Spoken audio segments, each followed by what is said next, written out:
ఏంటి, అలియా భట్ లిప్స్టిక్ పెట్టుకుందని రణ్బీర్ అంత కక్ష కట్టారా? ఇంతకీ తన భార్య లిప్స్టిక్ వేసుకుంటే రణ్బీర్కి ఎందుకు నచ్చలేదు అనేది ఇప్పుడు చూద్దాం. సెలబ్రిటీ నుండి మామూలు జనాల వరకు ప్రతి ఒక్కరూ మేకప్ లేనిదే బయటకు రావటం లేదు. ఆడైనా మగైనా మేకప్ వేసుకుంటున్నారు.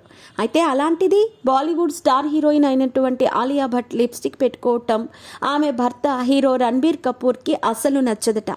అయితే ఈ విషయాన్ని ఆలియా భట్ ఓ సందర్భంలో బయటపెట్టిన సమయంలో రణ్బీర్ కపూర్పై చాలామంది ట్రోల్స్ చేశారు. అయితే తాజాగా అప్పుడు ట్రోల్స్ చేసిన విషయాన్ని గుర్తుపెట్టుకుని మీ పెట్స్కి గ్రూమింగ్ నుంచి బర్త్డే సెలబ్రేషన్స్ వరకు అన్నింటిలో మంచి ఆఫర్స్ ని మాయా టైల్స్ అండ్ ట్రయల్స్ వారు మీ ముందుకి తీసుకుని వచ్చారు. ఎక్కడో కాదు, మన బాజ్పల్లిలో. Phone number 8985555318.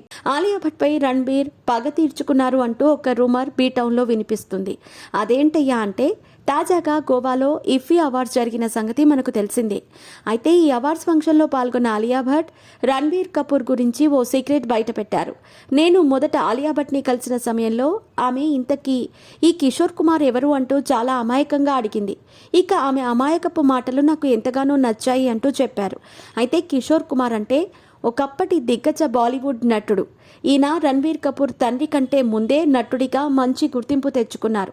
అయితే బాలీవుడ్ రంగంలో రాణిస్తున్న ఆలియా భట్కి అంత పెద్ద బాలీవుడ్ దిగ్గజ నటుడు తెలియదా అని రణ్బీర్ కపూర్ చెప్పిన ఈ విషయాన్ని వైరల్ చేస్తూ కొంతమంది జనాలు ఆలియా భట్ని ట్రోల్ చేస్తున్నారు. కానీ ఆలియా భట్ అభిమానులు మాత్రం రణ్బీర్ కపూర్ కావాలనే స్టేజ్పై ఆలియా భట్ పరువు తీస్తారు. ఎందుకంటే లిప్స్టిక్ పెట్టుకోవటం రణ్బీర్ కపూర్కి ఇష్టం లేదని ఆలియా భట్ చెప్పి ఎలా అయితే రణ్బీర్ కపూర్ మీద ట్రోల్స్ వచ్చేలా చేసిందో, ఇప్పుడు రివెంజ్ తీర్చుకోవటానికి రణ్బీర్ కూడా అలా చేశాడంటూ కామెంట్లు పెడుతున్నారు.